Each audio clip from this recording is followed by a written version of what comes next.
Good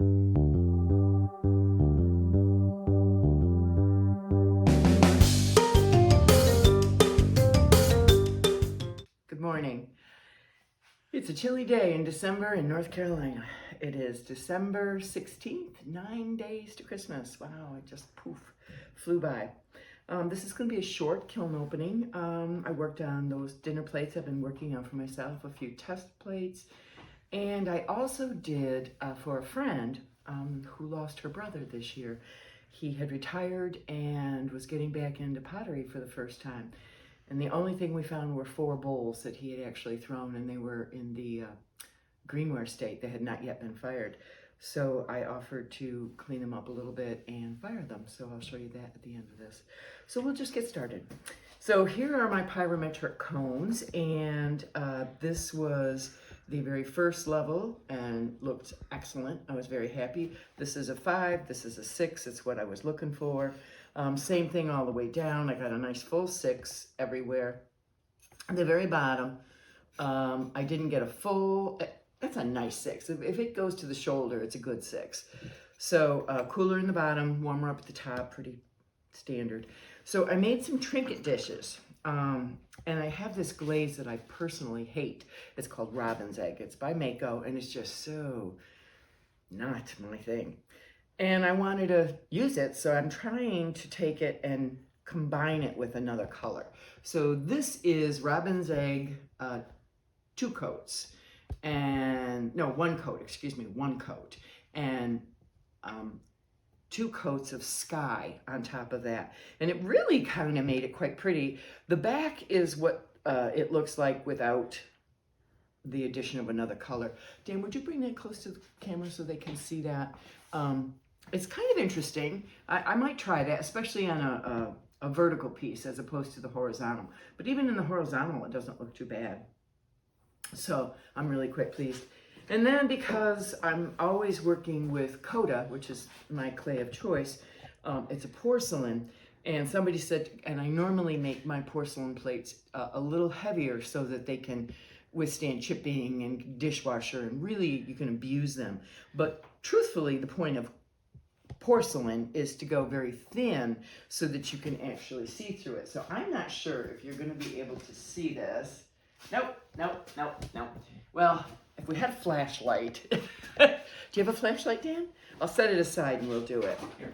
It's translucent so that you can see my hand. Here's my hand. And that's what porcelain is supposed to do. And I thought this would be a very pretty little trinket dish with some nice patterns, some white back glaze. I mean, if you put a heavy opaque glaze on it, no, it won't show through. It did stick to the shelf. I have to grind that off, but all in all, great experiment. Now we get down to my personal plates and the glaze that I found that I like. I thought I was 100% where I want. Oh no, I'm sorry. I got off track. I forgot I did a test tile with that same ugly Robin's Egg glaze. And so I did on this side, I did 2 coats of Robin's Egg, front and back. And then on this side is a coat of sky, and on this side is a coat of seaweed. And on the back, I did reactive white, and whoa, it did react. So you want to hold that definitely up to the camera. I'm not sure if I like the seaweed with it, but I do like the blue. I thought the sky looked quite nice with it, and gives it some variation in color. I'll have to test for food safe on that little trinket dish and see how that works. So now back to my plates. So I have finally found a glaze I really like for my own personal plates. I think it just has that organic feel that I like, and it's just really quite nice. This is magnesium, that little tiny thin tan colored line, and I like that. But what I did was, unfortunately, and I mean, it's okay, it's not horrible, but I don't want that much of the brown. I wanted tan. So I will make an alteration on that. And then I like the undulating rim. No 2 are alike. Each one I cut by hand. See how heavy the magnesium is on that. And you see they don't match. I don't want them to match. Very tiny foot on the bottom, 1/8 of an inch.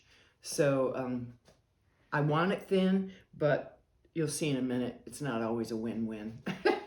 So I'm really liking these. I think these are, all I want to do is make them just a little less of the brown. Not that these are not acceptable. They are. I think they're quite nice. But I would have liked a little less brown. So that's those. And this one, I have to show to you. So what happened with this, I know what I did. I flipped it too soon.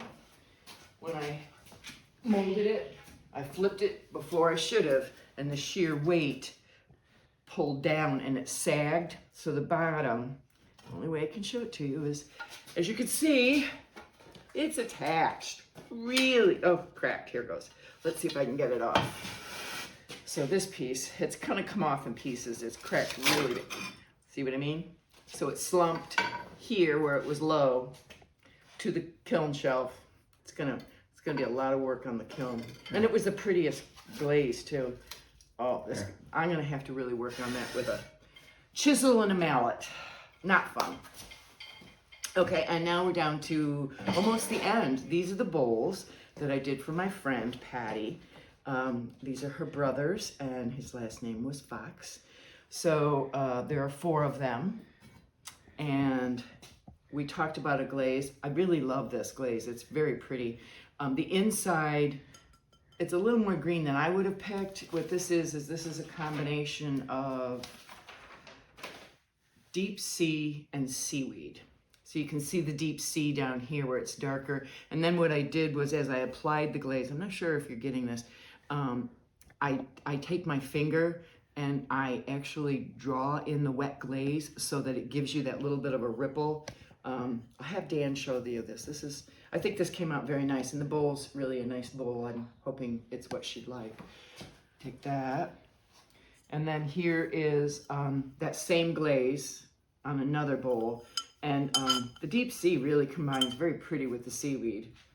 But I think I put less on the inside. I like it with a little less, not so much seaweed.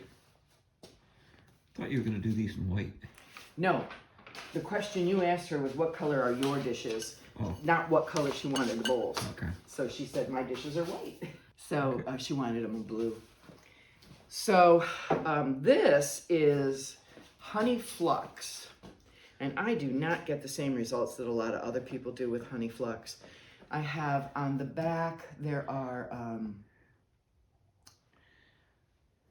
on the back I have 1 coat in and out of honey flux.